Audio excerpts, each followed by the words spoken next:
धनुष तू प्रहार कर, उठा धनुष तू प्रहार कर, तू सबसे पहली वार कर। अग्नि सी धधक धधक, हीरे सी चमक चमक, सिंह सी दहाड़ कर, तू शंख सी पुकार कर। अग्नि सी धधक धधक, हीरे सी चमक चमक, सिंह सी दहाड़ कर, तू शंख सी पुकार कर, तू सबसे पहला प्रहार कर, तू सबसे पहली वार कर।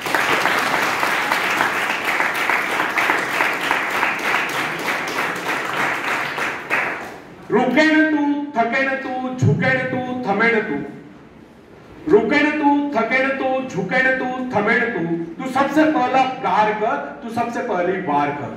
स्थिति कैसी भी गंभीर हो, स्थिति कैसी भी गंभीर हो, रास्ते कैसे भी खतरनाक हो, तू अपने मन के विचारों से अपने मुश्किलों पर प्रहार कर, तू सबसे पहला प्रहार कर, तू सबसे पहली वार कर। धन्यवाद। तो फ्रेंड्स, एक बार किसी व्यक्ति ने एक विचारक से पूछा, वह कौन सी शक्ति है जो पहाड़ को भी हिला दे? विश्वास, आत्मविश्वास। आत्मविश्वास संपन्न व्यक्ति के लिए सब कुछ संभव है। विचारक ने कहा, जीवन का मूल मंत्र है कि अपने विषय में उच्चतम विचार रखने में लज्जा का अनुभव मत करिए। यदि भगवान ने आपको ऐसा बनाया है और इसमें उसको किसी प्रकार की लज्जा नहीं आई, तो फिर आप क्यों लज्जित होते?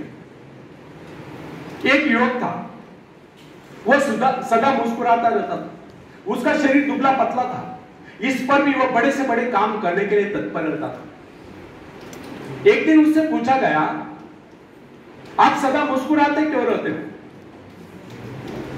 क्योंकि मुस्कुराना ही तो जीवन है, यह जिंदगी 4 दिन की है, मुस्कुराकर क्यों न जिए, यह उसकी सार्थक सोच थी। और जो वह काम को करने के लिए तत्पर रहता था, यह उसका आत्मविश्वास था। ऐसे लोग ही सही मायने में जीते हैं जिनके ओठों पर मुस्कान हो और दिल में कूट कूट कर आत्मविश्वास भरा। फ्रेंड्स, विश्व युद्ध के वीर सैनिकों के विषय में एडमंड केम्पर ब्रोस ने लिखा, हमारे सैनिकों की वीरता की कहानियां वर्णनातीत, आश्चर्यचकित करने वाली। जिनको हम साधारण सैनिक समझ रहे थे, उन्होंने अनेक आश्चर्यकारक कारनामे कर दिखाए।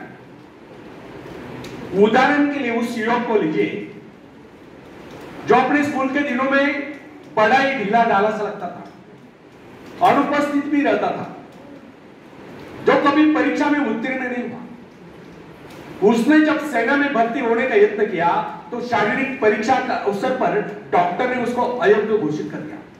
उसने फिर यत्न किया, फिर भी असफल रहा। इस प्रकार अनेक बार असफल होने पर भी न जाने कैसे एक दिन वह सेना में भर्ती हो ही गया।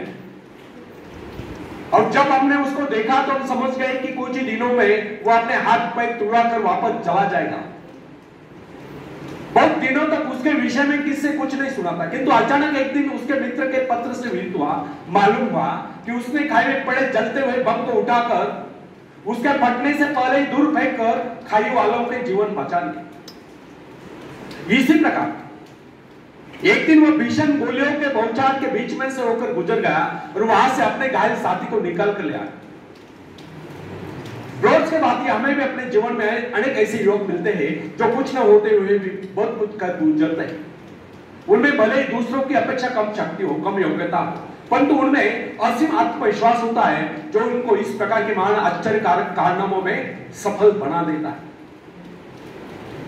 यह मनुष्य का विश्वास ही है जो असंभव को संभव कर देता है। आत्मा में विश्वास, परमात्मा में विश्वास, मनुष्य का आत्मविश्वास उसको देवता बना देता है जिसकी इच्छा पूर्ण होनी चाहिए।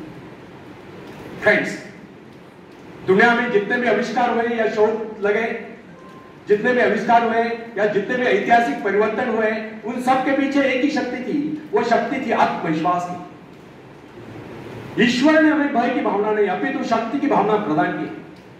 उसने हमें प्रेम करना सिखाया है और सुलझा हुआ मस्तिष्क दिया है। फिर भी अधिकांश लोग स्वयं को अपने दुर्बलताओं से मापते, अपने सामर्थ्य से नहीं। यह बहुत कम लोग सोचते हैं कि हम में कितनी शक्ति है, हाँ हम में कितनी दुर्बलता है, इसका हिसाब फटाफट लगा लेंगे। हमारे जीवन में कितनी खुशियां है इस नजरे से नहीं देखेंगे, बल्कि दुखों का हिसाब लगाएंगे, संकटों को गिनेंगे। मनुष्य अपने महत्व को अपने विजय से मापने की अपेक्षा अपने पराजय से मापते हैं। ऐसे लोग अपने विजय की आकांक्षा को मात्र स्वप्न ही समझते, उसे अपने जीवन का अंग नहीं बनाते। तुलनात्मक दृष्टि से देखा जाए तो बहुत कम लोग ऐसे होते हैं जो अपनी सामर्थ्य का उचित मूल्यांकन कर पाते हैं। अधिकांश लोग तो अपने विजय को किसी अन्य सामर्थ्य की विजय मान बैठते हैं। तथापि विश्वास ही एकमात्र शक्ति है नहीं, वह महानतम शक्तियों में से एक है।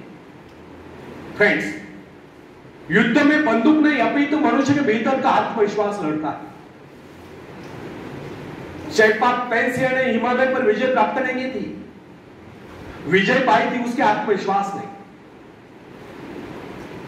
गाद का महावीर गोलियत जब इजरायली शिविर में युद्ध करने के लिए पहुंचा तो उसने उसे ललकारते हुए कहा, यदि किसी में साहस हो तो आगे बढ़े, परंतु किसी ने साहस का परिचय नहीं किया।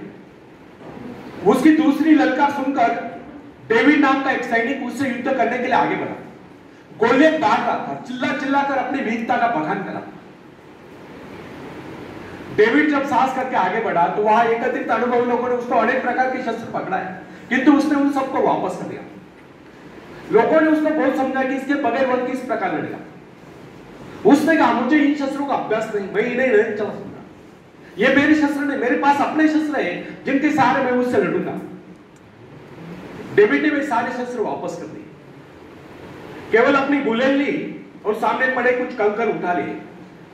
दूसरी ओर फिलिस्तीनी गोलियत सिर से पांव तक हथियारों से लैस और ढाल से ढका हुआ था। उसके पास बड़े बड़े घातक शस्त्र थे। गोलियत ने जब एक निहत्थे इजरायली युवक को यानी कि डेविड को अपने से युद्ध करने के लिए आगे बढ़ते हुए देखा तो फिर उसी प्रकार गर्व से भरकर उसे ललकारते हुए बोला, आओ आओ मेरे समीप आओ, मैं तुम्हारा मांस नोच कर आकाश में उड़ने वाले चिलकौओं को खिलाऊंगा।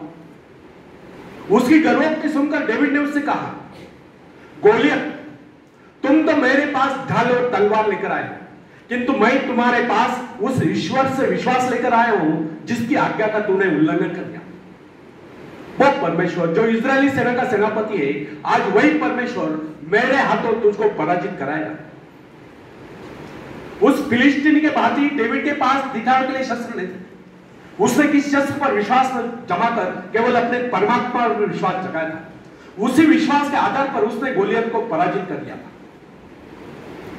उसने अपने गुलेल में एक पत्थर सटाया और गोलियत के माथे को निशाना बनाकर उसे छोड़ दिया।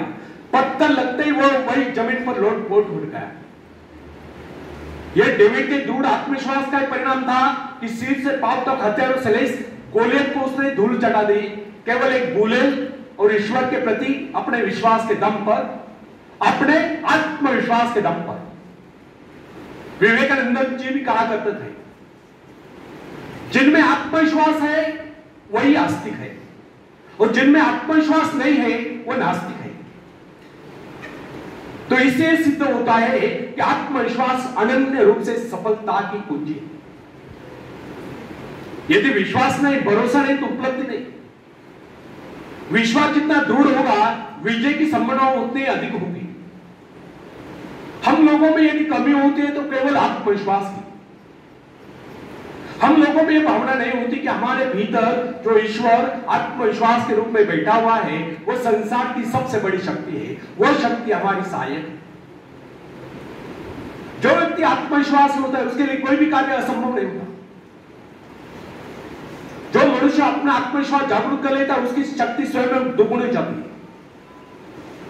जो व्यक्ति दृढ़ विश्वास के साथ किसी बात को करता है तो सभी श्रोताओं पर उसका वैसा ही प्रभाव पड़ता है। आत्मविश्वास के बल पर मनुष्य भयंकर से भयंकर परिस्थिति में अड़िग रह सकता है।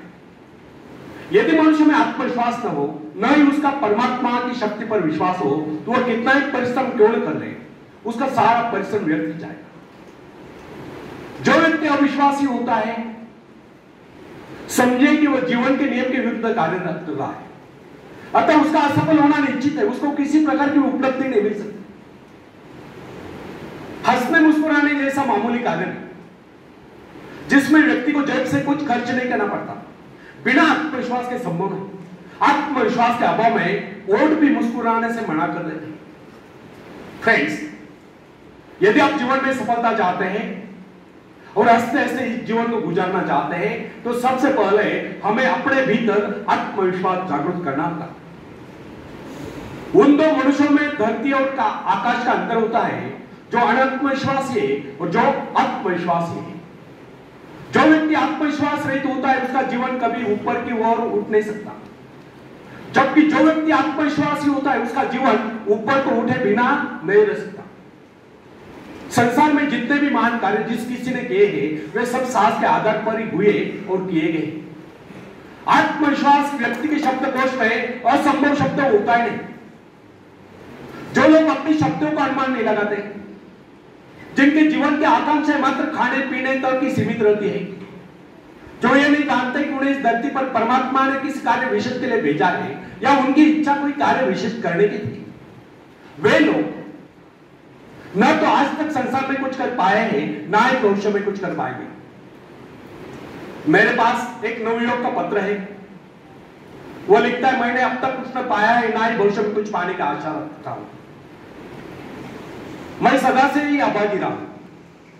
जिस किस कार्य में मैंने कार्य करने का प्रयत्न किया उसमें लगभग मैं असफल ही रहा। मुझ में कभी आत्मविश्वास था ही नहीं और मैं समझता हूं भविष्य में भी मुझे कभी आत्मविश्वास जागृत नहीं होगा। उस नवयुवक के असफल होने के कारण स्पष्ट थे। उसके असफल होने का मुख्य कारण उसकी मानसिक स्थिति थी। जिस आदमी की मानसिक स्थिति ऐसी होती उसको कभी सफलता नहीं मिल सकती। सफलता पहले मस्तिष्क में उपस्थित, उसके बाद उसको कार्य रूप में प्राप्त किया जाता है। मन में यदि विश्वास हो तो मनुष्य अवश्य सफल होगा। जिसके मन में यह विश्वास आ गया कि वो विजयी है, सफल है और दुनिया का कोई ऐसा कार्य नहीं जिससे वो अंजाम न दे सके, तो सफलताएं उसके कदम चुमती है, वह व्यक्ति सफल है। धन्यवाद।